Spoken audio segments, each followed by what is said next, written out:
The autumn wind carried a bitter chill across the plains of New Mexico territory, as Penelope Wilson clutched her mother's frail hand, both women swaying with the motion of the stagecoach as it rumbled into Tucumcari. After 3 weeks of grueling travel from Boston, Penelope's once pristine blue traveling dress was coated with a fine layer of dust, her dark hair falling loose from its pins. But it wasn't the discomfort of travel that made her heart race. It was the knowledge that somewhere in this frontier town waited the man who had agreed to marry her sight unseen. "We're nearly there, Mother," Penelope said, forcing brightness into her voice despite her own apprehension. "Just a little longer." Martha Wilson, 63 and bent with arthritis, managed a weak smile. "I still say you should have left me behind, child. A young woman of 22 shouldn't be burdened with an old woman when starting a new life." Penelope squeezed her mother's hand. "We've been through this. After Father died, we made a promise to stay together. Besides, your new son-in-law seems amenable to the arrangement." She glanced down at the worn letter in her lap, the one from Yates Donovan accepting her as his mail-order bride, and agreeing that her widowed mother could accompany her to his ranch outside Tucumcari. The stagecoach lurched to a stop, and Penelope peered through the window at the dusty main street of what would be her new home. Tucumcari in 1878 was hardly the bustling metropolis she'd grown accustomed to in Boston, but desperation had driven her west after their savings had dwindled and creditors had claimed their family home. "Tucumcari, end of the line," the driver called out. Penelope took a deep breath, straightening her shoulders. "Ready, Mother." The door swung open, and the driver offered his hand to help them down. Penelope descended first, then turned to assist her mother, whose joints had stiffened considerably during the journey. As Martha's feet touched the ground, Penelope scanned the small crowd of people milling about the stagecoach stop. Which one was Yates Donovan? His letters had described him as tall with light brown hair, 30 years of age. He had written of his cattle ranch, his desire for a bride who could bring refinement to his home, and most importantly to Penelope his willingness to provide for her mother as well. A man stepped forward from the small gathering, removing his hat to reveal sun-bleached hair. He stood well over 6 feet tall, his shoulders broad beneath a worn leather vest. His face was weathered but handsome, with a strong jaw partially hidden beneath a neatly trimmed beard. But it was his eyes that caught Penelope's attention, a clear, startling blue that seemed to pierce right through her. "Miss Wilson?" he asked, his voice deeper than she had imagined when reading his letters. Penelope nodded, suddenly unable to find her voice. "I'm Yates Donovan," he said, offering a slight bow. "Welcome to Tucumcari." Penelope managed a curtsy despite her travel-worn state. "Mr. Donovan, it's a pleasure to finally meet you. This is my mother, Martha Wilson." Yates turned his attention to the older woman, and Penelope was surprised to see genuine warmth in his eyes as he took Martha's hand gently in his much larger one. "Mrs. Wilson, I'm mighty pleased to make your acquaintance. I trust your journey wasn't too taxing." Martha offered a tired smile. "It was long, Mr. Donovan, but bearable, though I must confess these old bones aren't what they used to be.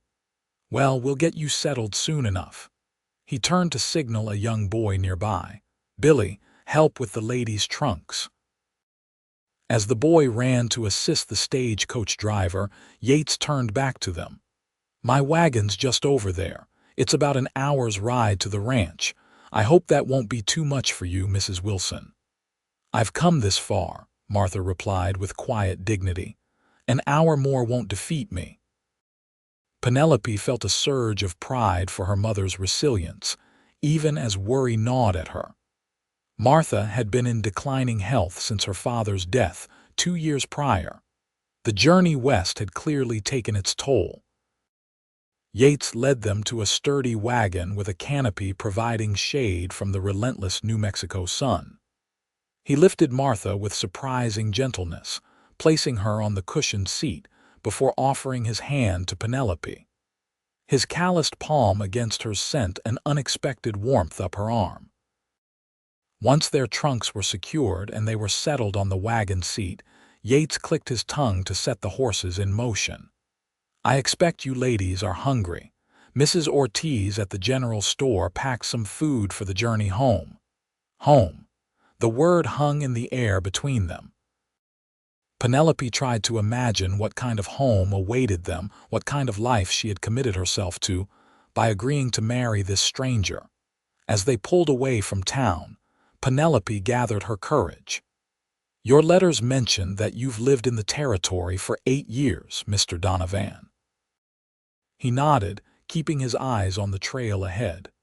"Came out after the war. Started with nothing but determination and a few head of cattle, built it up to something respectable now." "And you've been alone all this time?" Martha asked with the directness of age. A shadow passed across Yates's face. "Yes, madam. Ranch life keeps a man busy, but it gets lonely. A house needs a woman's touch to make it a home." His eyes briefly met Penelope's. 2 women's touches might make it even better. The simple statement eased some of the tension in Penelope's chest. At least he seemed genuine in his acceptance of her mother's presence.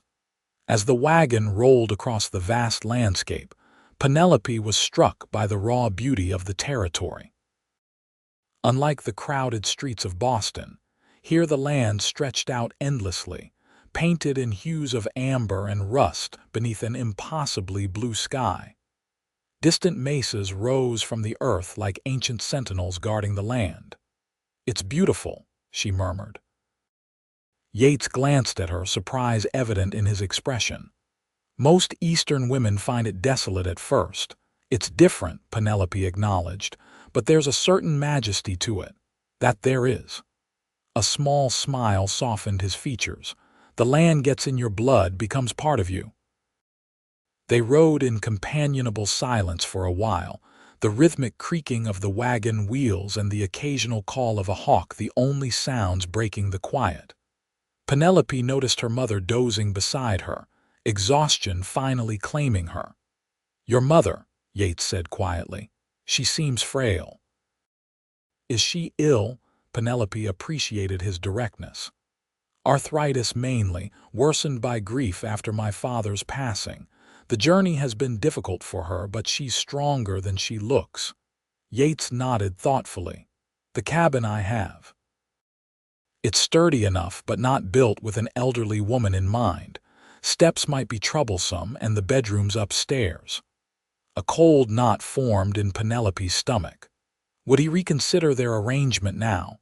"I've been thinking," he continued, "that perhaps I should build something new. Something better suited for all of us." Penelope blinked in surprise. "You would build a new house?" "Been meaning to anyway," he said with a shrug that didn't quite convey the casualness he seemed to be aiming for. "Current place was just meant to be temporary when I first settled. Ranch is doing well enough now to justify something more substantial." Before Penelope could respond, the wagon crested a small rise and Yates pointed ahead. "There it is, Donovan Ranch." Penelope leaned forward, eyes widening as she took in the spread before them. A modest cabin sat in a small valley, smoke curling from its chimney. Behind it stretched corrals and a barn with cattle dotting the pastures beyond. It wasn't grand by any means, but it spoke of hard work and care. "It's lovely," she said honestly. Yates seemed pleased by her response. "It's not much compared to what you're used to in Boston, I reckon." "What I was used to in Boston is gone," Penelope said quietly. "This is my future now." Their eyes met, and something unspoken passed between them, an acknowledgement of the bargain they'd struck and the chance they were both taking on a stranger. Martha stirred beside Penelope. "Oh my, are we here already?" "Yes, Mother. This is Mr. Donovan's ranch." Martha surveyed the property with a keen eye that belied her frailty. "You've built something fine here, Mr. Donovan." "Thank you, madam, and please call me Yates. We're to be family soon enough." As they approached the cabin, the door swung open, and an older Hispanic woman emerged, wiping her hands on her apron. "That's Maria Ortiz," Yates explained. "She comes by twice a week to help with cooking and washing. I asked her to prepare something special today to welcome you both." The gesture touched Penelope deeply. He had thought of their comfort, prepared for their arrival with consideration. The wagon rolled to a stop, and Yates jumped down, moving around to help Martha first. He lifted her as easily as if she weighed nothing, carrying her to a chair that Mrs. Ortiz had hurriedly placed on the porch. "There you go, Mrs. Wilson. Rest here while we get your things inside." When he returned to help Penelope down, their hands lingered together a moment longer than necessary. Up close, she could see flecks of green in his blue eyes and the fine lines at their corners that spoke of long days under the sun. "Thank you," she said, suddenly shy. "Welcome home, Miss Wilson." The word sounded different this time, like a promise rather than a concept. As Yates carried their trunks inside, Penelope took a deep breath of the clean, sage-scented air. She had agreed to this arrangement out of desperation, expecting at best a practical partnership.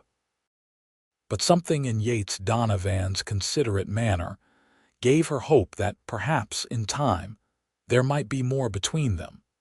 Mrs. Ortiz bustled about, welcoming them warmly in accented English, showing them into the cabin where a hearty stew simmered on the stove. The interior was simple but clean: a main room with a stone fireplace, a small kitchen area, and a ladder leading to what Penelope presumed was the sleeping loft. "It's not much," Yates said, reading her expression. "But it's solid, keeps out the wind and rain." "It's very nice," Penelope assured him, though her eyes strayed to the ladder. Her mother would indeed struggle with such an arrangement. As if reading her thoughts, Yates said, "I was thinking we could set up a bed for your mother down here tonight. Tomorrow, I'll start making plans for the new house, something with proper bedrooms on the ground floor." Mrs. Ortiz clapped her hands together.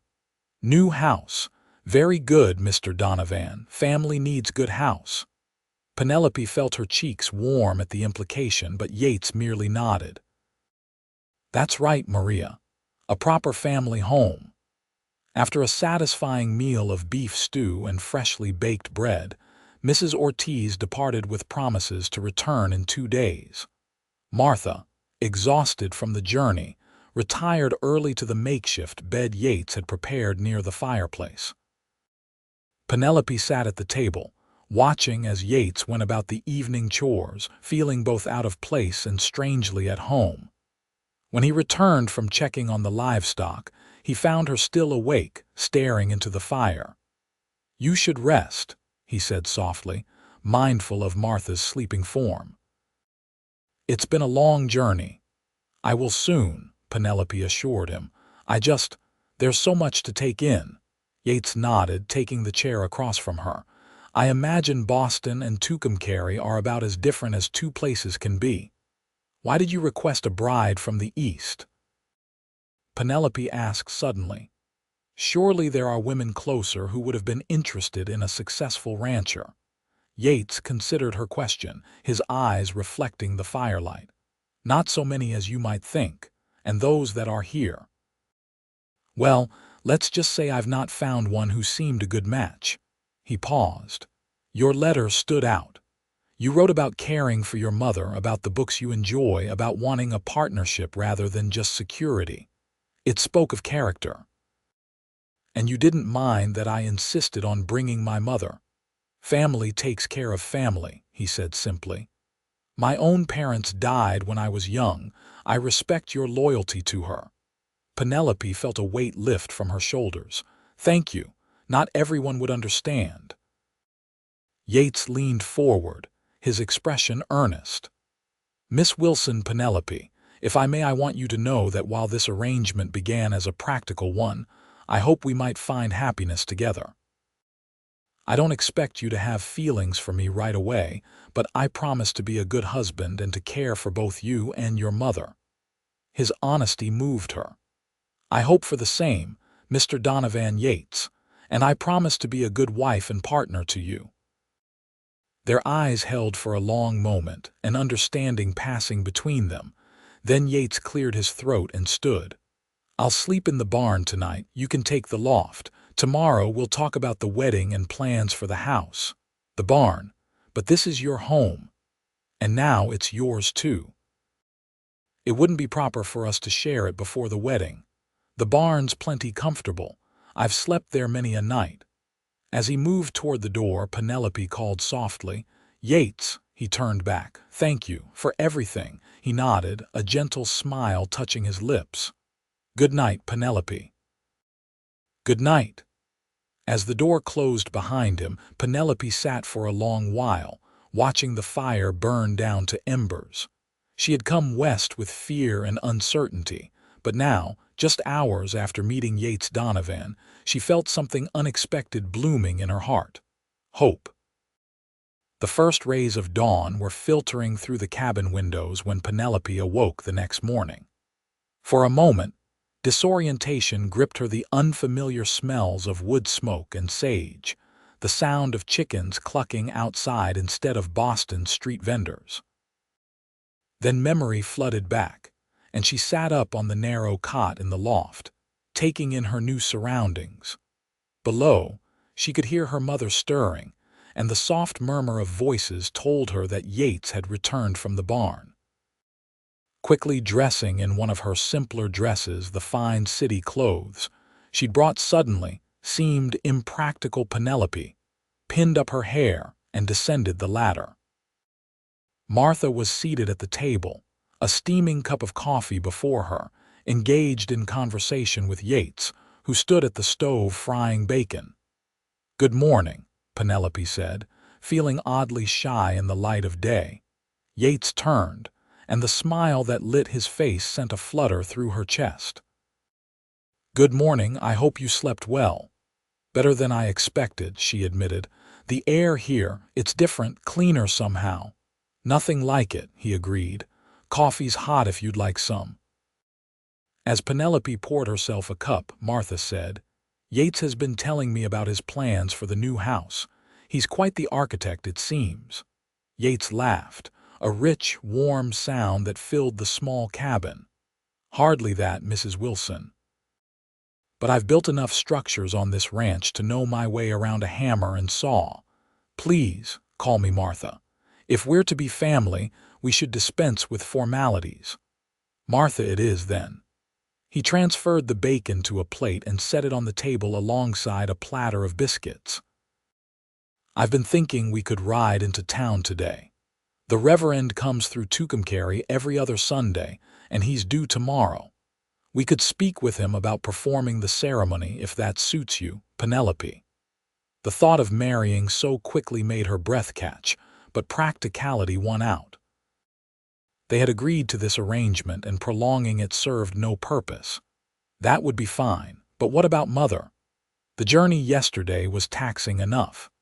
Mrs. Ortiz's son, Miguel, offered to stay with her.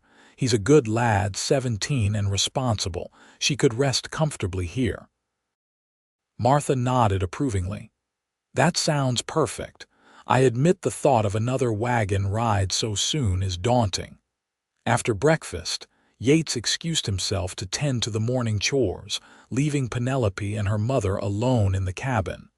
"What do you think of him?" Penelope asked once the door had closed behind him. Martha considered the question. "He seems a good man, honest, hardworking."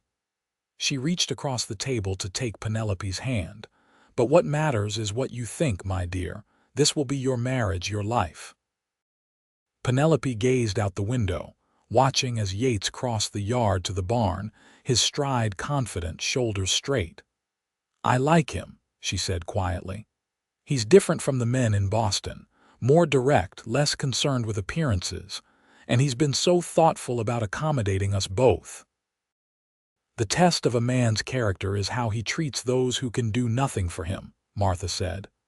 By that measure, Mr. Donovan seems exceptional. Penelope smiled, squeezing her mother's hand. Let's hope so, for both our sakes. The ride into Tucumcari was easier than the previous day's journey, partly because Penelope was no longer weary from weeks of travel, but also because the conversation with Yates flowed more freely. He pointed out landmarks, told her about neighboring ranches, and shared stories of his early days in the territory. It was rough going at first, he admitted as they passed a stretch of land dotted with sagebrush. Winter of '71 nearly broke me, lost half my cattle to cold and wolves. What kept you going? Penelope asked, genuinely interested in this man who was to be her husband. Yates was quiet for a moment, his hands steady on the reins. Stubbornness, mostly, he said with a self-deprecating smile, and the land itself. There's something about this country that gets hold of you, makes you want to prove yourself worthy of it. In town, Yates helped her down from the wagon outside a small white church. Reverend Gardner won't be here until tomorrow, but Mrs. Gardner often handles church matters when he's traveling. She'll know when to expect him. The Reverend's wife turned out to be a plump, cheerful woman who seemed delighted by their news. A wedding! How wonderful! The Reverend will be so pleased. He always says marriages are his favorite duty. She peered at Penelope curiously. You're new to Tucumcari, dear? Yes, just arrived yesterday from Boston. A mail-order bride. My goodness, such courage that must take. Well, you've chosen one of our finest men. Yates Donovan is respected by everyone in these parts. Yates looked embarrassed by the praise. Mrs. Gardner, we were hoping to have the ceremony tomorrow if the Reverend wouldn't mind. Not at all, not at all. Let's say 3 o'clock. That will give him time to rest after his journey. She clapped her hands together. We'll need witnesses, of course. I'll be one and perhaps Dr. Simmons could be the other. With arrangements made, Yates suggested they visit the general store for supplies. As they walked down Tucumcari's main street, Penelope was aware of curious glances from the townspeople. News travels fast in a small town, Yates explained, noticing her discomfort. Everyone's just curious about who managed to catch the confirmed bachelor. The general store was a treasure trove of necessities and small luxuries. While Yates discussed feed orders with the proprietor, Penelope wandered the aisles, making a mental list of items they might need for the new house. You must be Miss Wilson, a female voice said beside her. Penelope turned to find a striking woman with auburn hair, dressed in a fashionable riding habit.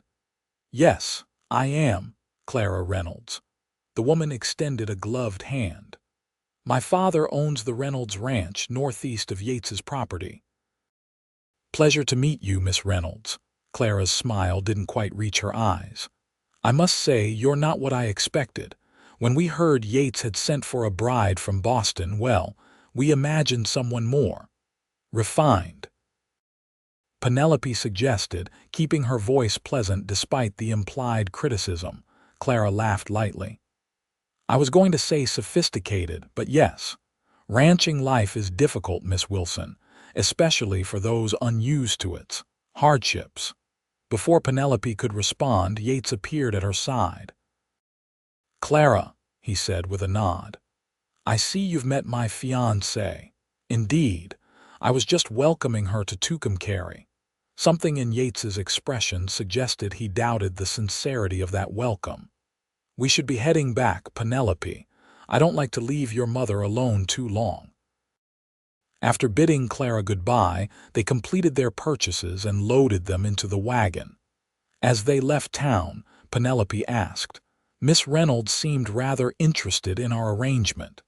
Yates kept his eyes on the trail ahead. Clara's father has been pushing for a match between us for years.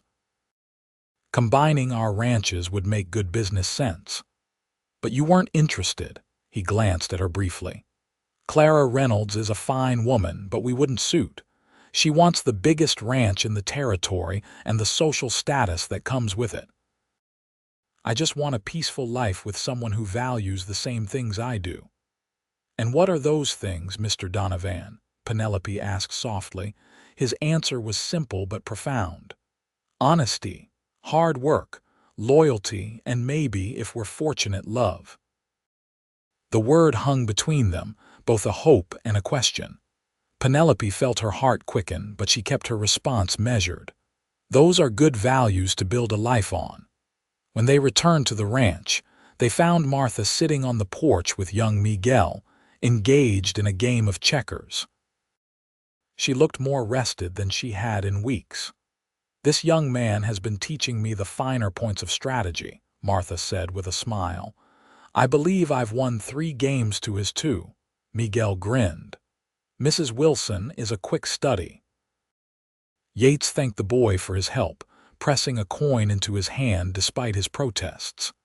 As Miguel rode off toward town, Yates turned to Penelope. "I thought I might show you the land where I'm planning to build the new house. It's just over that rise with a view of the whole valley." "I'd like that," Penelope said. "Mother, will you be all right here for a bit longer?" Martha waved them off. "Go on. I've got my book and this lovely sunshine. I haven't felt this peaceful in months." Yates led Penelope across a meadow dotted with wildflowers, their boots crushing the sweet-smelling grass. As they crested the rise he had pointed out, Penelope gasped at the vista that opened before them. The valley stretched out in all directions, the land painted in hues of gold and green, with the distant mountains forming a dramatic backdrop. "It's breathtaking," she said. Yates nodded, satisfaction evident in his expression. "I thought we might build here. The house would face south to catch the winter sun. We'd have bedrooms on the ground floor for your mother and us, perhaps more upstairs for the future." He looked suddenly self-conscious. "That is, if you want children." Penelope felt a blush rise to her cheeks. "I do, very much." "Good." He seemed relieved. "The soil's good here, too. You could have a proper garden if you wished. And there's a spring just beyond those cottonwoods that never runs dry, even in the driest summers." As Yates described his vision for their home, Penelope could almost see it taking shape before her: the solid walls, the wide porch where they might sit on summer evenings, the rooms filled with the sounds of family. "When would you start building?" she asked. "Tomorrow, after the wedding, I'll ride to the sawmill in Santa Rosa to order lumber. I've got Miguel and a couple other hands who can help with the heavy work. With good weather, we could have the main structure up before the first snow." "And where will we live until then?" Penelope asked, suddenly practical. Yates hesitated. "I thought we could stay in the cabin. It'll be cramped, but it's only temporary. Unless—" he cleared his throat. "Unless you'd prefer different arrangements until the house is ready." Penelope understood his meaning. Was she suggesting a delay in the true consummation of their marriage until more suitable accommodations were available? "The cabin will be fine," she said firmly. "We'll make it work." Relief washed over his features. "I promise to build as quickly as possible." As they stood together on the hilltop, the future stretching before them like the vast New Mexico landscape, Yates tentatively reached for her hand. His calloused palm enveloped her smaller one, warm and strong. "I know this isn't how most people begin a marriage," he said, his voice low and earnest. "But I want you to know that I intend to be a good husband to you, Penelope. I'll work every day to make you and your mother comfortable and happy here." Moved by his sincerity, Penelope squeezed his hand. "And I intend to be a good wife, to make this ranch a true home." For a moment, it seemed he might kiss her, but instead he lifted her hand to his lips, pressing a gentle kiss to her knuckles. The gesture, so unexpectedly gallant from this rugged rancher, sent a shiver of anticipation through Penelope. "We should head back," he said regretfully. "It'll be dark soon, and I've still got evening chores." As they walked back toward the cabin, hands still linked, Penelope felt a sense of rightness settle over her. Coming west had been a desperate gamble, but standing beside Yates Donovan, planning their future together, she realized it might also be the best decision she had ever made. Sunday dawned clear and bright, the sky an endless expanse of blue. Penelope stood at the small mirror in the loft, pinning her mother's cameo brooch to the collar of her best dress, a modest gown of pale blue silk that had once been worn to Boston tea parties, but would now serve as her wedding dress. From below, she could hear her mother and Yates conversing as they prepared for the trip into town. The easy rapport between them warmed Penelope's heart. Martha had always been an excellent judge of character, and her approval of Yates spoke volumes. When Penelope descended the ladder, both turned to look at her. Martha's eyes glistened with unshed tears of happiness, but it was Yates's reaction that caught Penelope's breath. He stared at her as if seeing sunshine after a long winter, his blue eyes wide with appreciation and something deeper that made her heart skip. "You look beautiful," he said simply. "Thank you." Penelope smoothed her skirts nervously. "Is it appropriate for a wedding?" "It's perfect," Yates assured her. He himself had donned his best clothes, a crisp white shirt, dark vest, and pants that, while obviously well worn, had been carefully pressed. Martha approached, adjusting Penelope's brooch slightly. "Something borrowed," she said, referring to the family heirloom. From her pocket, she withdrew a small handkerchief edged with delicate lace. "And something new. I've been working on this in the evenings. It's not much, but—" Penelope took the handkerchief, running her fingers over the intricate stitching. "It's beautiful, Mother, thank you." The ride to Tucumcari was filled with a nervous energy. Martha sat between them on the wagon seat, chatting to fill the silence, while Penelope and Yates exchanged shy glances over her head like courting teenagers, instead of a couple about to be wed. The little white church was a simple structure, but someone, likely Mrs. Gardner, had adorned the altar with wildflowers. Reverend Gardner, a tall, thin man with kind eyes, welcomed them warmly, expressing his delight at performing a wedding ceremony so soon after his return. As promised, Mrs. Gardner and Dr. Simmons, the town physician, served as witnesses. To Penelope's surprise, several other townspeople had gathered as well, filling the small church with friendly faces eager to welcome the new Mrs. Donovan to their community. The ceremony itself was brief but meaningful. When Yates took her hands in his and repeated his vows, his voice was clear and certain.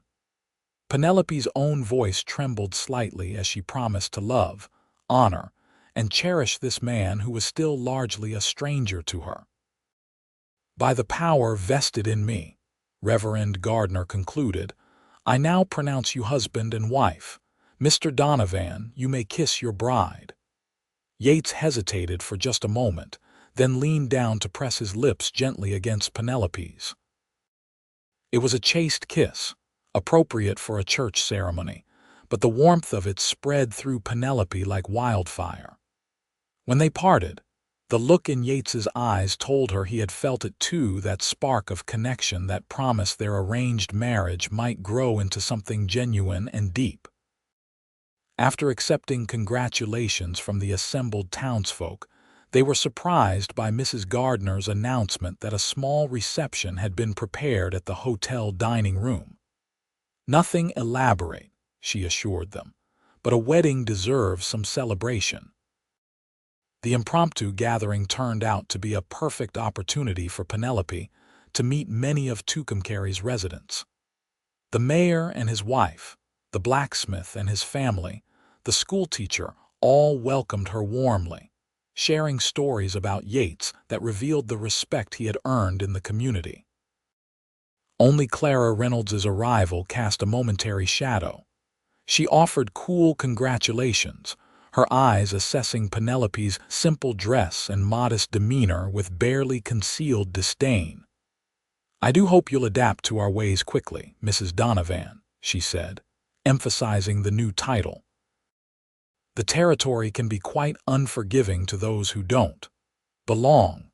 Before Penelope could respond, Yates appeared at her side, his hand coming to rest protectively at the small of her back. "Penelope belongs exactly where she chooses to be, Clara, and she's chosen to be with me."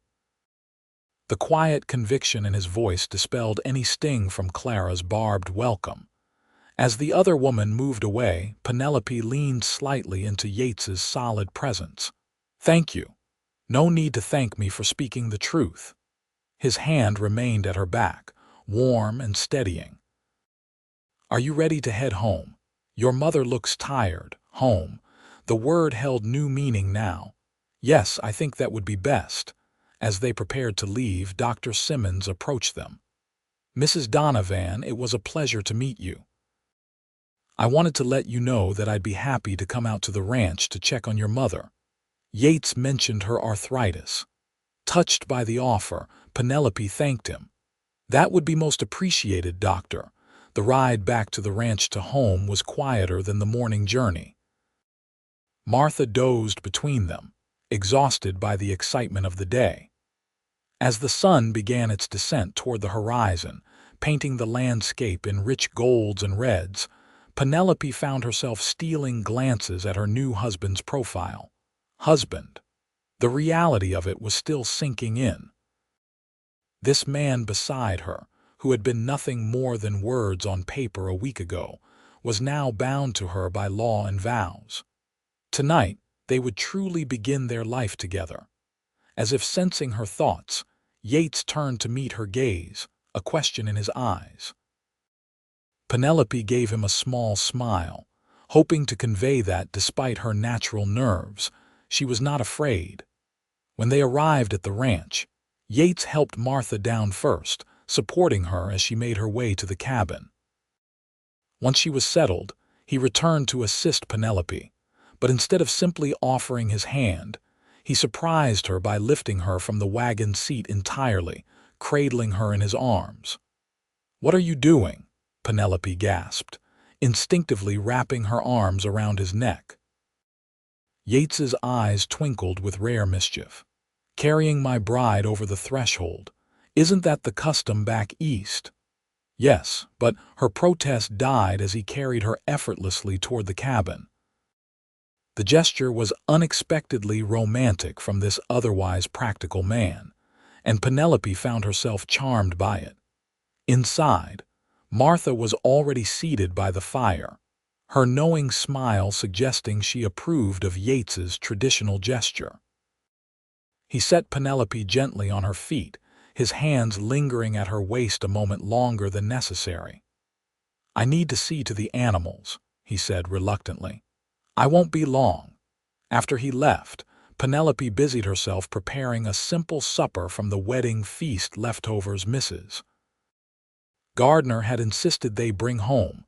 Martha watched her with knowing eyes. "He's a good man, your Yates," she said finally. "I see the way he looks at you." Penelope felt heat rise to her cheeks. "How is that?" "Like a man who's found something precious he never expected to find." Martha reached for her daughter's hand. "Be patient with each other. The best marriages grow stronger with time." When Yates returned, they shared their meal in comfortable conversation, discussing plans for the new house and the coming week. If there was an underlying current of awareness between the newlyweds, Martha tactfully pretended not to notice. As the evening wore on, Martha announced she was retiring early, kissing Penelope's cheek, before making her way to the curtained-off area near the fireplace that had become her temporary bedroom. Suddenly, Penelope and Yates were effectively alone, the weight of expectation hanging between them. Yates cleared his throat, looking uncharacteristically uncertain. "I could sleep in the barn again if you prefer," he offered quietly, Until you're more comfortable with our arrangement. His consideration touched her deeply.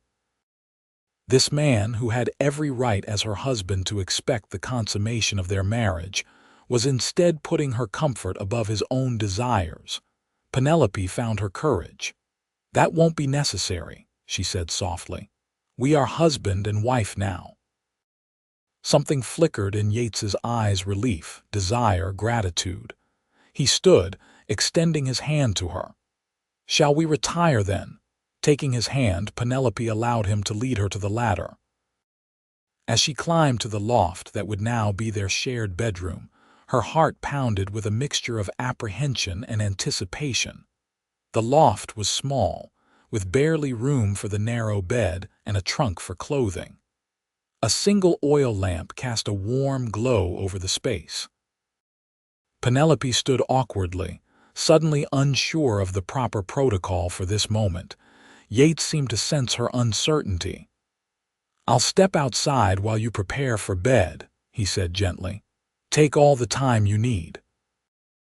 Once alone, Penelope changed into her nightgown with trembling fingers, then sat on the edge of the bed, brushing out her long dark hair. When Yates's footsteps sounded on the ladder, she took a deep breath to steady herself. He appeared at the top of the ladder, hesitating before stepping into the loft. He had removed his vest and boots, but was otherwise still dressed.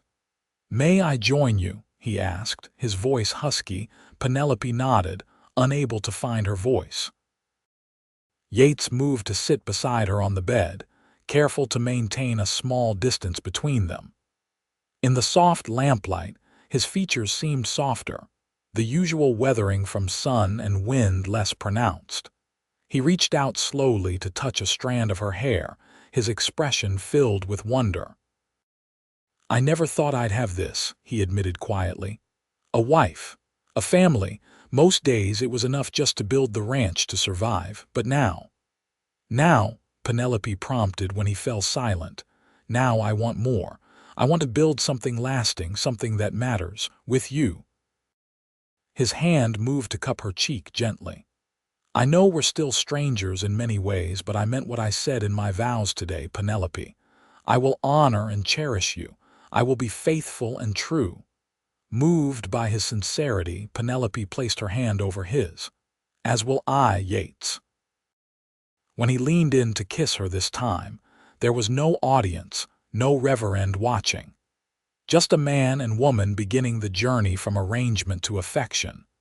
His lips were warm against hers, gentle at first, then more insistent as she responded to him.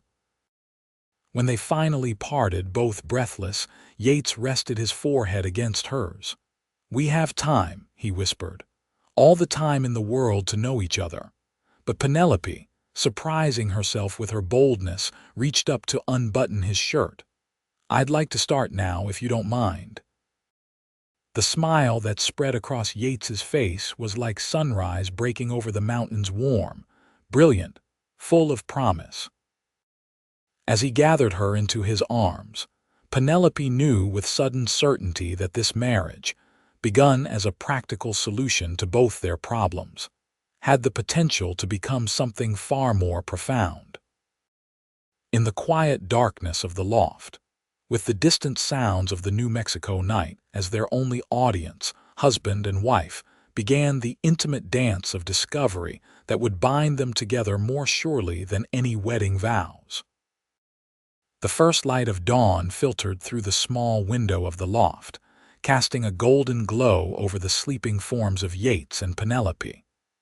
She awoke slowly, momentarily disoriented by the unfamiliar weight of an arm draped across her waist. The events of the previous day and night rushed back to her, bringing a flush to her cheeks and a smile to her lips. Beside her, Yates stirred, his blue eyes opening to meet hers. For a moment, they simply gazed at each other, the intimacy of their shared night hanging between them like a tangible thing. "Good morning, Mrs. Donovan," he murmured, his voice rough with sleep. "Good morning, husband," she replied, still testing the word on her tongue. Yates reached out to brush a strand of hair from her face, his touch gentle. "Did you sleep well?" "Very well," Penelope answered truthfully. Despite the narrow bed and her initial nervousness, she had slept more soundly than she had in months. There was something profoundly comforting about Yates's solid presence beside her, his steady breathing a lullaby in the night. With evident reluctance, Yates sat up. "The cattle won't feed themselves," he said apologetically, "and I should see about ordering that lumber for the new house." Penelope nodded, understanding that ranch life didn't pause for newlyweds. "I'll prepare breakfast." As Yates dressed and descended the ladder, Penelope took a moment to gather herself. She was truly a wife now, with all the responsibilities and privileges that entailed. The thought was both overwhelming and exhilarating. Downstairs, she found her mother already awake, stoking the fire in the cook stove. "Good morning, dear," Martha said, a knowing twinkle in her eye. "I trust you slept well." Penelope busied herself with the coffee pot to hide her blush.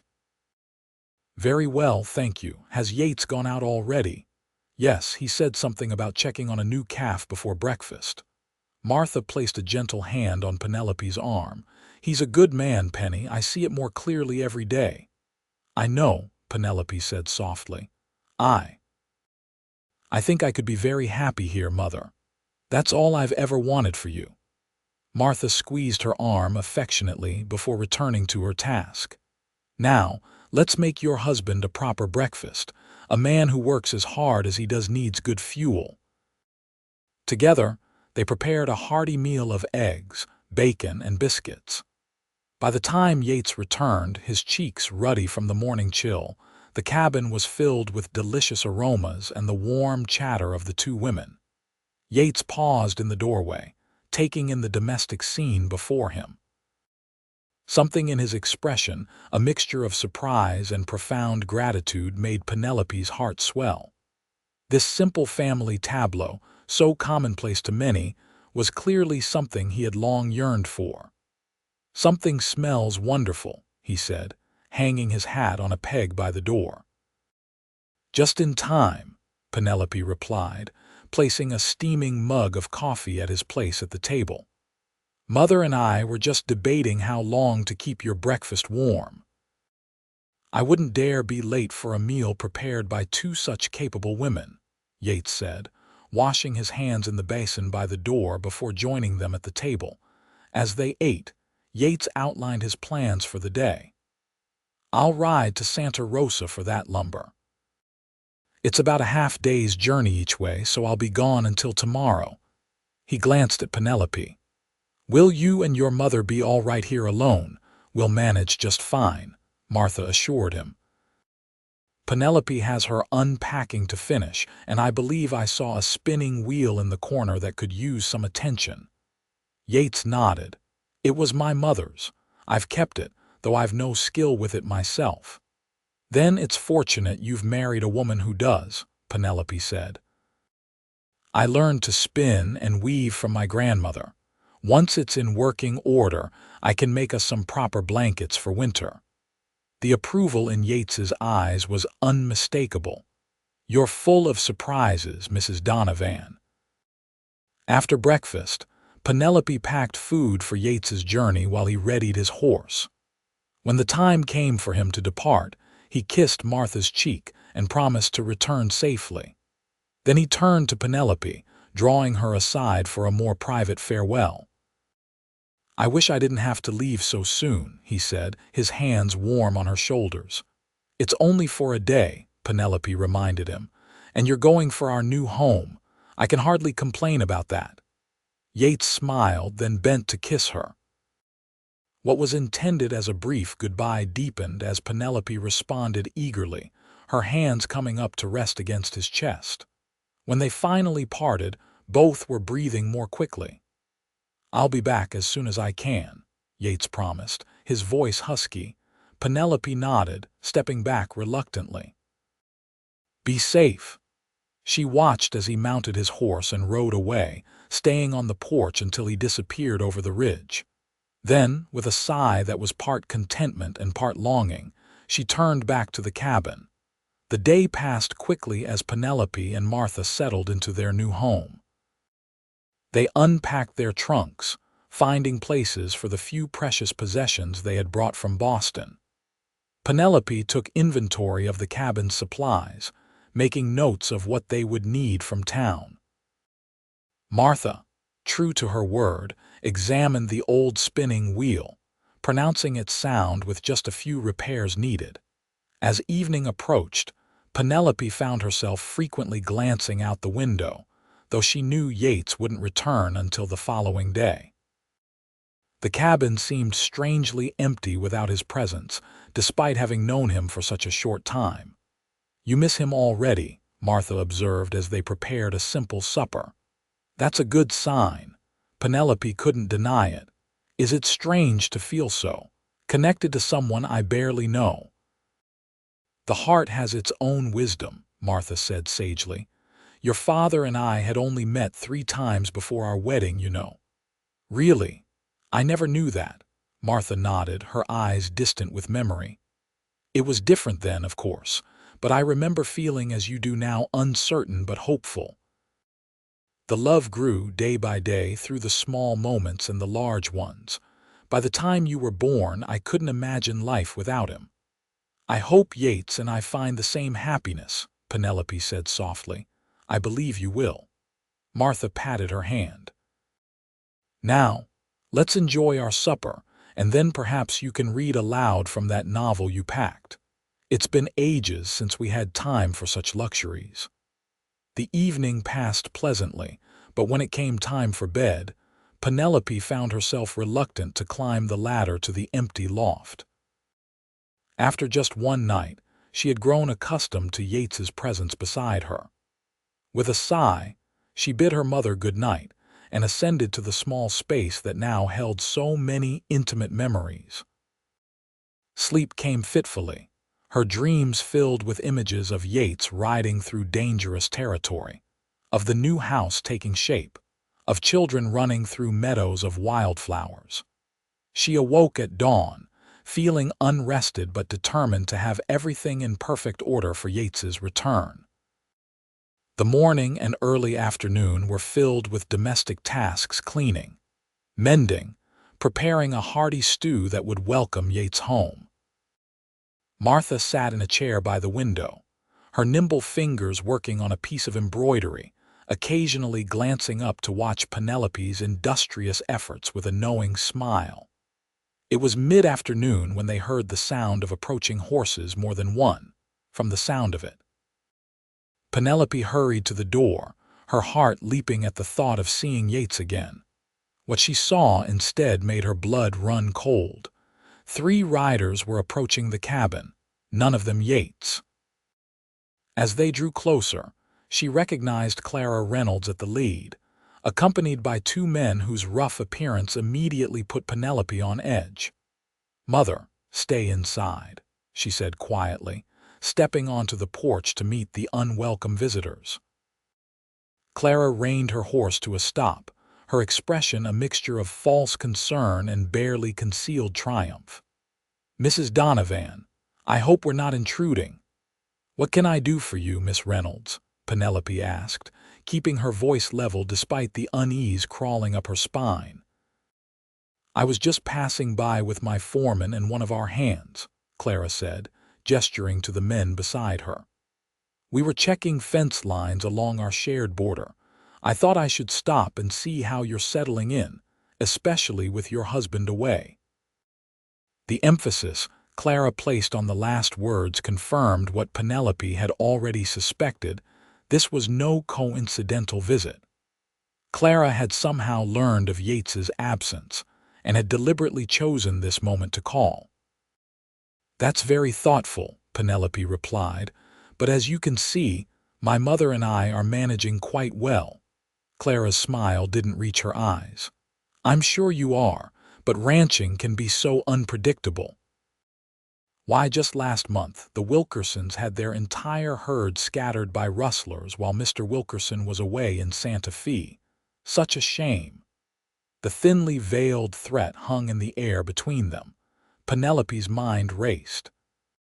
She knew there was a rifle in the cabin. She had seen Yates clean it before their wedding, but she had no idea if it was loaded, or if she could even use it effectively if needed. Before she could respond, the sound of another horse approaching drew everyone's attention. Relief flooded through Penelope as Yates appeared, riding hard toward the cabin, his expression darkening as he took in the scene before him. "Clara," he said tersely as he dismounted, "what brings you to my property?" Clara's demeanor changed instantly, her voice honeyed. "Yates, you're back early. I was just checking in on your new bride, being neighborly." Yates moved to stand beside Penelope, his arms slipping protectively around her waist. "That's very considerate but unnecessary.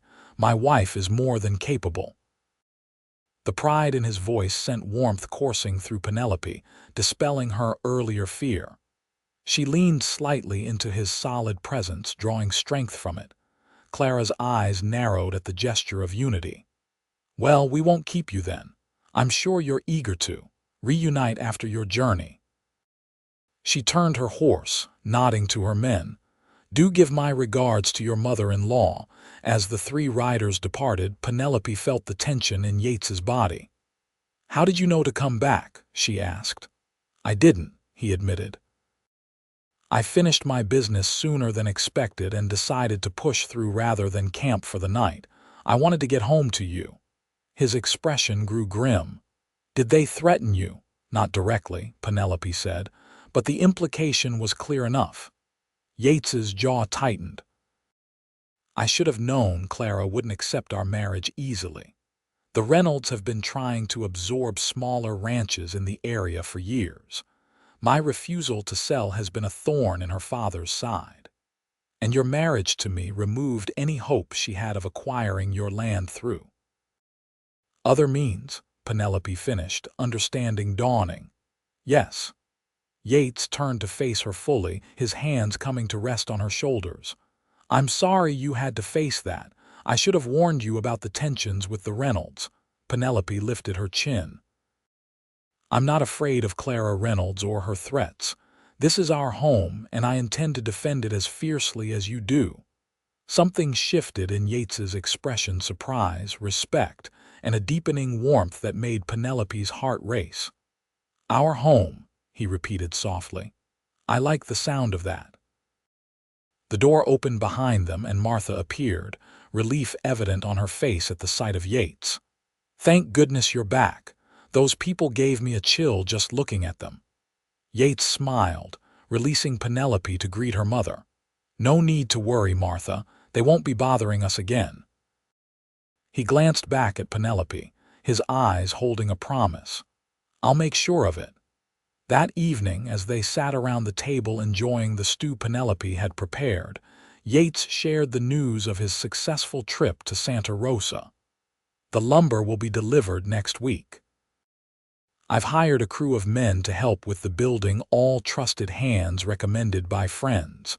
We should be able to start construction immediately." "That's wonderful news," Martha said.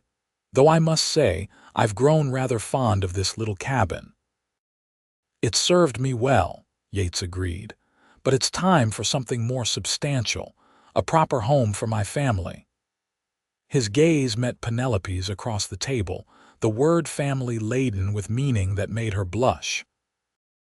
After supper, Martha retired early, claiming fatigue, though Penelope suspected she was giving the newlyweds privacy after their brief separation. As Penelope washed the dishes, Yates moved behind her, his hands coming to rest on her waist. "I missed you," he murmured, his breath warm against her ear. Even though it was just one night, Penelope leaned back against him, relishing his solid presence. "I missed you too." Turning in his arms, she lifted her face for his kiss, which he eagerly provided. The connection between them, so new yet already so essential, deepened with each passing day. What had begun as an arrangement of convenience was rapidly transforming into something neither had dared hope for: a true partnership, based on growing affection and mutual respect. Later, as they lay together in the narrow loft bed, Yates traced lazy patterns on Penelope's bare shoulder, his expression thoughtful in the soft glow of the oil lamp. "I've been thinking about what happened today with Clara." Penelope propped herself up on one elbow to see his face better. "What about it? It made me realize how quickly you've become essential to me." His eyes, serious in the dim light, held hers. "When I saw them there with you alone and vulnerable, I felt a fear I've never known before." "I wasn't afraid," Penelope assured him. "Well, perhaps a little. But I knew you would come back."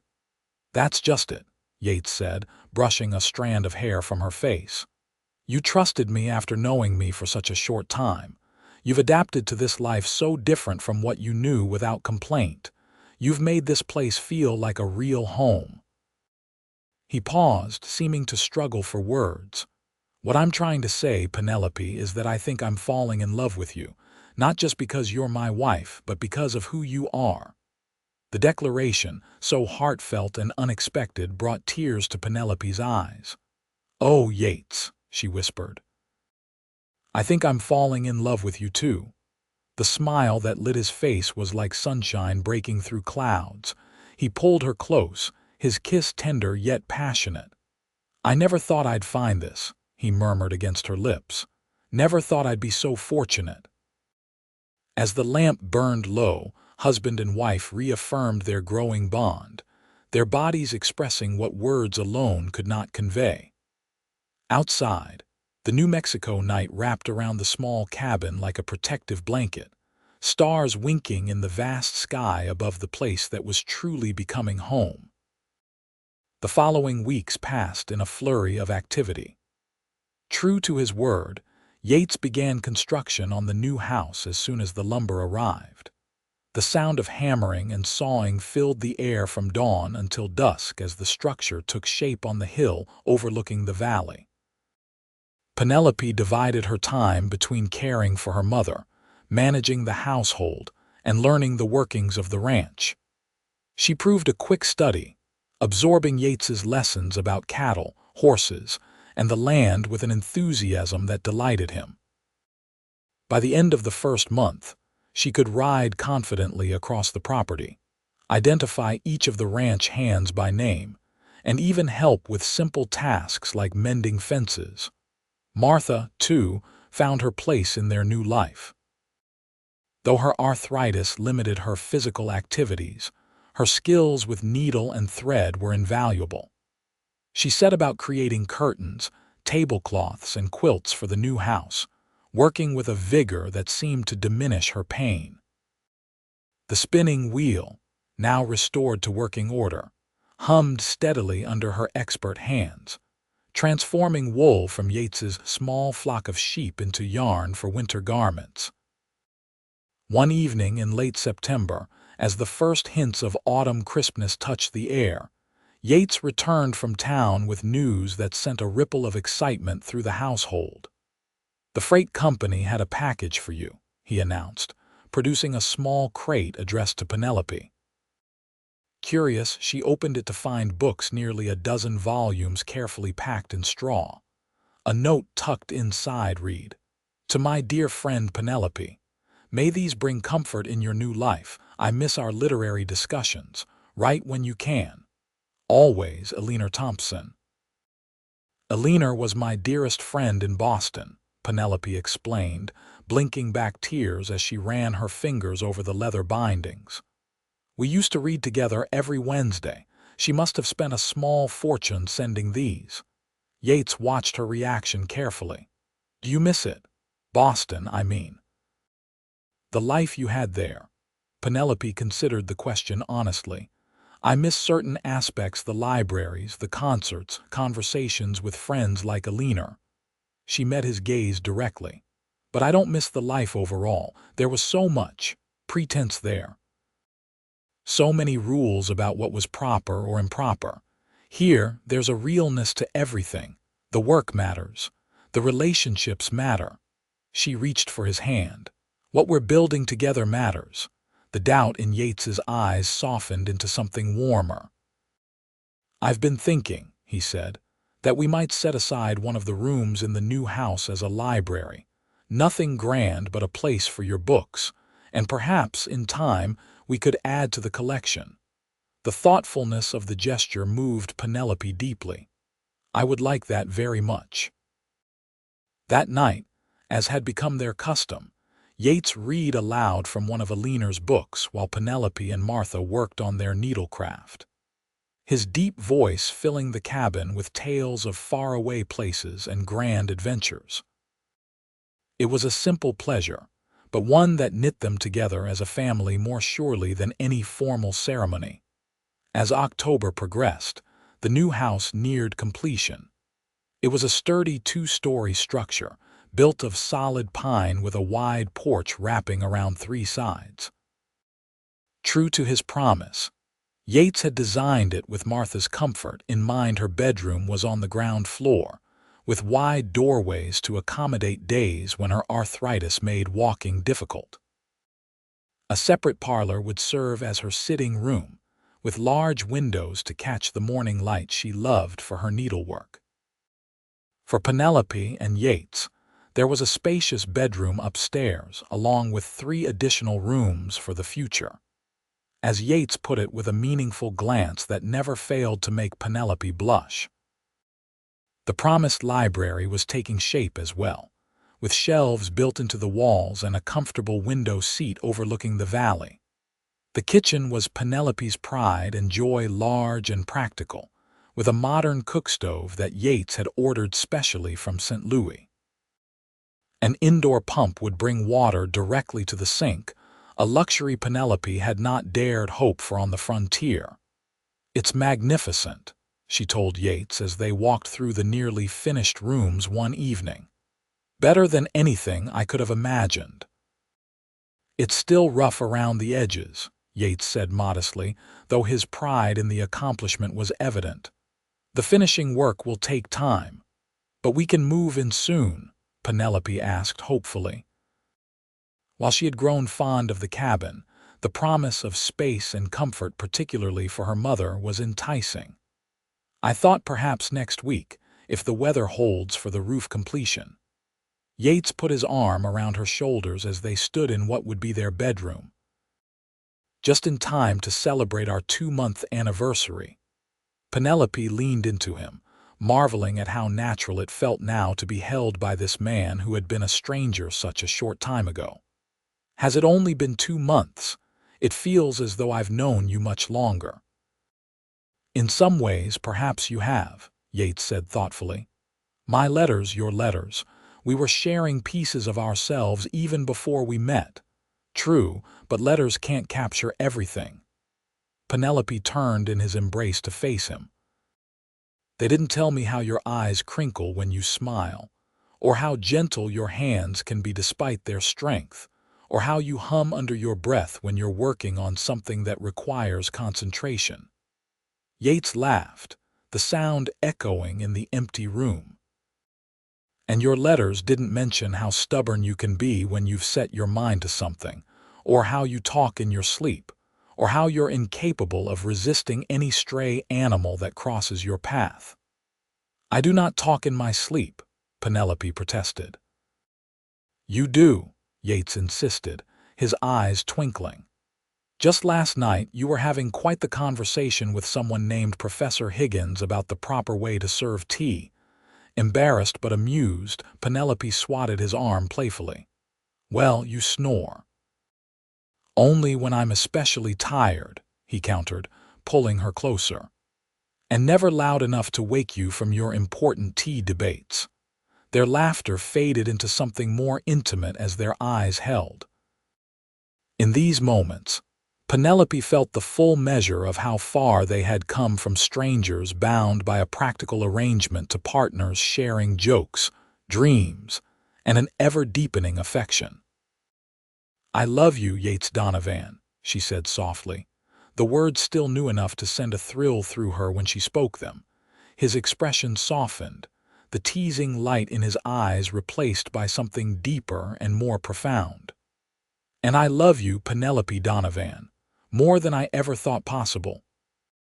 The kiss they shared there, in the unfinished room that would witness so many intimate moments in the years to come, sealed promises that went far beyond their initial agreement. This was no longer a marriage of convenience, but a union of hearts, forged in the crucible of shared challenges and joys.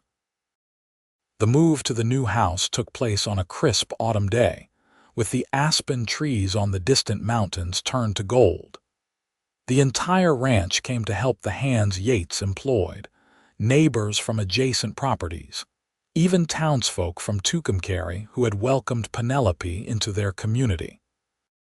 Martha wept with joy when she saw her completed rooms, the windows hung with the curtains she had sewn, the bed made up with a quilt that had traveled with them from Boston.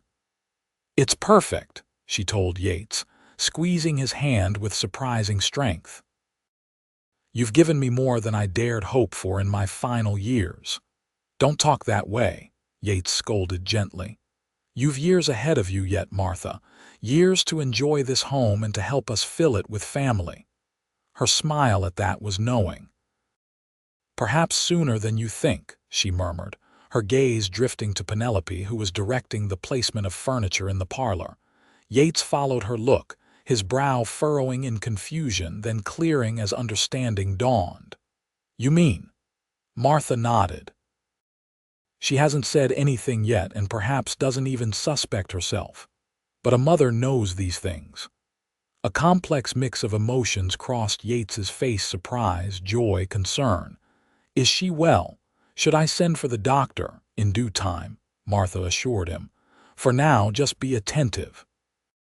The first months can be difficult." Yates nodded solemnly, his gaze fixed on Penelope as she laughed at something one of the neighbor women said. He had never considered himself a sentimental man, but in that moment, watching his wife in their new home, knowing she might be carrying their child, he felt a surge of emotion that threatened to overwhelm him. That evening, after the helpers had departed and Martha had retired to her new bedroom, Yates and Penelope sat together on the porch swing he had built as a surprise for her. The autumn air was crisp, prompting Penelope to nestle closer to his warmth. "Are you happy?" Yates asked, his arm around her shoulders. "Immensely," Penelope replied without hesitation. "Though I must admit I'm exhausted. Who knew moving could be such tiring work?" Yates studied her face in the fading light, noting the slight pallor beneath her usual healthy glow. "Perhaps you should rest more in the coming days. Let your mother and me handle the unpacking." Penelope laughed. "You're not subtle, Yates Donovan. Mother spoke to you, didn't she?" Caught, Yates could only nod. "She has suspicions, as do I." Penelope placed her hand over his where it rested on her shoulder.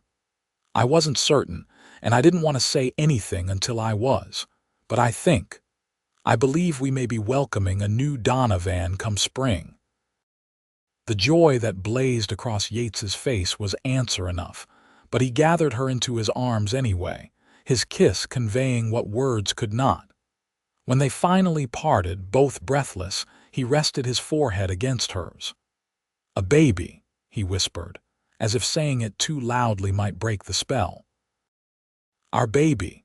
Penelope nodded, her own happiness mirroring his. "Are you pleased?" Pleased doesn't begin to describe it. He placed his hand gently on her still flat stomach. "A family of our own in the home we built together. It's more than I ever dared dream of." As they sat together in the gathering dusk, planning and dreaming of the future that stretched before them, Penelope reflected on the journey that had brought them here. From desperate advertisement to tentative correspondence, from awkward meeting to genuine love, each step had led to this moment of perfect contentment. When she had first decided to become a mail-order bride, bringing her elderly mother across the country to an uncertain future, she had hoped for security and perhaps, in time, companionship. What she had found instead was a love that grew stronger with each passing day, a home built with care and consideration, and a future filled with promise. As winter settled over Tucumcari, the Donovan household found its rhythm. The new house proved as warm and comfortable as promised, with the fireplaces Yates had built in each main room keeping the chill at bay. Martha's health improved noticeably with the comfort of her ground-floor suite and the regular visits from Dr. Simmons that Yates insisted upon. Penelope's pregnancy progressed smoothly, though the early months brought bouts of morning sickness that left her pale and tired. Yates hovered anxiously, his concern touching if occasionally smothering. He insisted on hiring a local girl, Elena Ortiz Mrs. Ortiz's niece, to help with household tasks 3 days a week, despite Penelope's protests that she was perfectly capable. "You're carrying our child," he said firmly when she objected. "That's work enough. Let Elena handle the heavy lifting." Though she grumbled about his protectiveness, Penelope secretly appreciated the care. The frontier was unforgiving, and managing a household while pregnant was indeed more taxing than she had anticipated. With Elena's help, she found time to rest, to work on preparations for the baby, and to continue her education about ranch operations. Christmas brought a special joy as they celebrated their first holiday together. Yates cut a small pine from their land, and they decorated it with ornaments Martha had carefully packed from Boston, supplemented by handmade creations. The house filled with the scents of gingerbread and cinnamon, and even the ranch hands were invited for a festive dinner on Christmas Eve. Penelope's gift to Yates was a finely knitted sweater, made from yarn Martha had spun from their own sheep's wool. His gift to her was a rocking chair for the nursery, handcrafted by a carpenter in Santa Rosa, with intricate carvings of wildflowers along the arms. "For when you rock our son or daughter to sleep," he said as she ran her fingers over the smooth wood. "It's beautiful," Penelope whispered, imagining the scene he described. "Perfect." For Martha, they had collaborated on a special present, a small greenhouse attached to the south side of the house, where she could tend plants even during the winter months. Her passion for gardening, curtailed by Boston's urban setting and then by the rigors of frontier life, could now flourish year-round. The joy on her face as Yates led her to the simple structure, already stocked with pots and seeds, was reward enough for the weeks of secret construction. "You too," she said, tears glistening in her eyes. "You've given an old woman more happiness than she deserves." "Nonsense," Yates replied gruffly, uncomfortable with her emotion but pleased by her reaction. "You deserve every happiness, Martha. You gave me the greatest gift when you allowed your daughter to marry me and journey west." The winter months passed in peaceful contentment. As Penelope's body changed with the growing life within her, her bond with Yates deepened further. His fascination with her pregnancy both amused and touched her the way he would place his hand on her swelling belly, hoping to feel the baby move. His late-night trips to the kitchen to satisfy her sudden cravings. The lullabies she sometimes caught him humming as he worked around the ranch. "You're going to be a wonderful father," she told him one night as they lay together in their bed, his hand resting protectively over her now prominent bump. "I hope so," he replied, uncertainty creeping into his voice. "I hardly remember my own father. He died when I was 8. "Tell me about him," Penelope prompted gently. They had shared much of their pasts over the months, but Yates rarely spoke of his childhood. He was quiet for a long moment, and Penelope thought he might not answer. Then, softly, he began. "He was a tough man, my father. Had to be, I suppose. He brought us west when I was just a boy, chasing rumors of gold in Colorado. Never found it, but he managed to stake a small claim outside Denver, worked it until the coughing sickness took him. And your mother," She held on for another 3 years. Remarkable woman, my mother. Taught school to make ends meet after father died.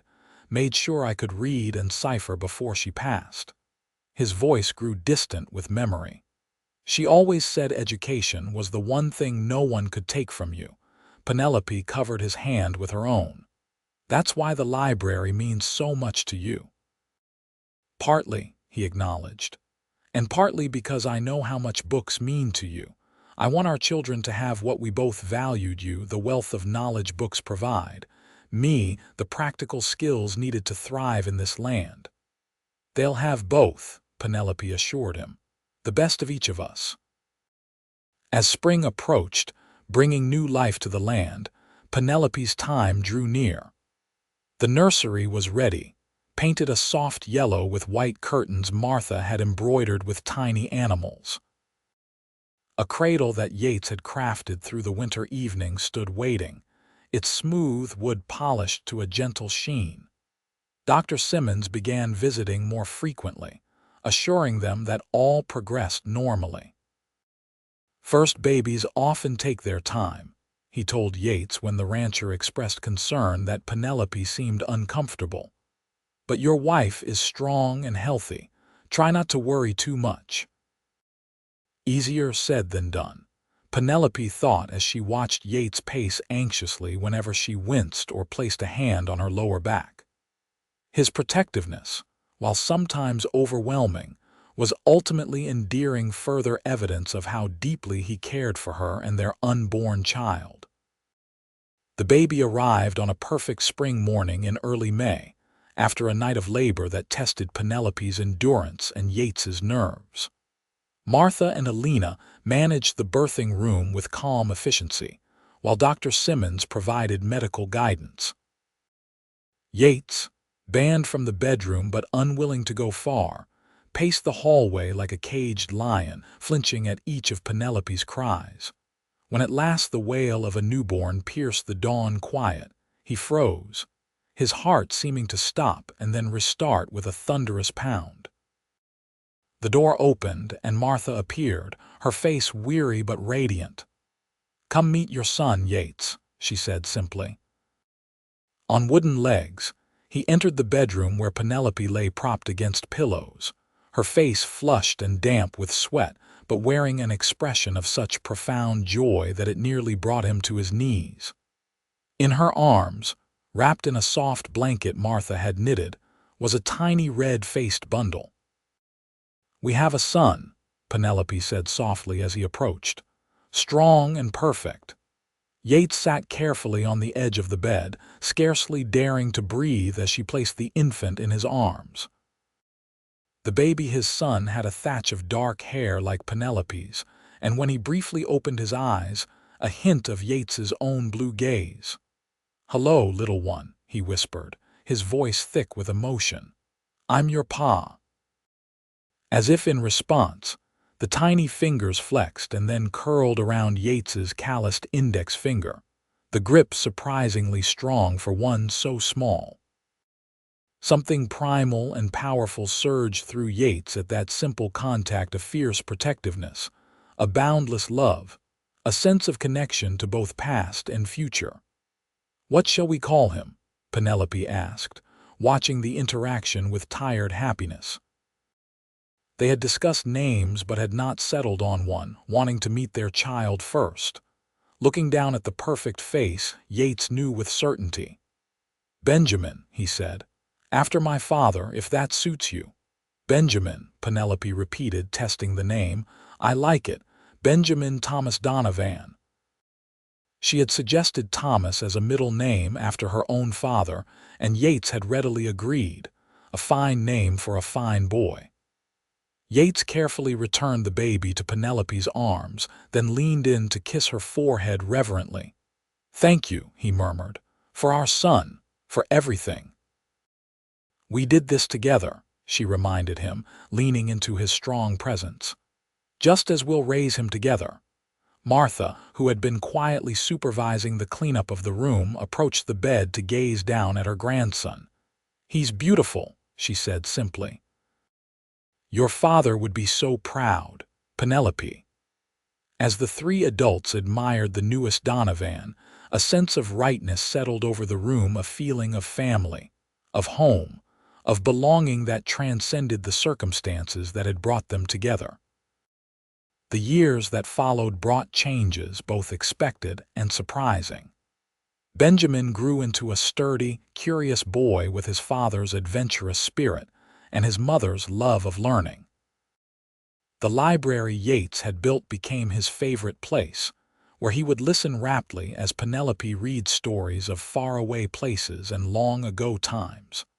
Martha, contrary to her early fears about being a burden, thrived in the New Mexico climate. Her arthritis, while still troublesome in damp weather, improved enough to allow her to tend her greenhouse and small garden with joyful dedication. She became something of a local legend, known for her medicinal herbs and remedies that often proved more effective than the doctor's treatments. The ranch prospered under Yates and Penelope's joint management. Her Eastern education and his practical knowledge combined to create innovations that increased their herd and improved their yields. They added more land, hired additional hands, and established the Donovan brand as one of the most respected in the territory. 2 years after Benjamin's birth, they welcomed a daughter, Elizabeth Martha Donovan, a fair-haired beauty with her father's blue eyes and her grandmother's delicate features. 2 years after that, twins William and James completed their family, bringing delighted chaos to the household with their identical appearances but distinctly different personalities. Through it all, the house Yates had built for them stood strong and welcoming, a testament to his promise kept. Over the years, they added rooms as needed, but its heart remained the same. A home created with love and consideration for each family member's needs and dreams.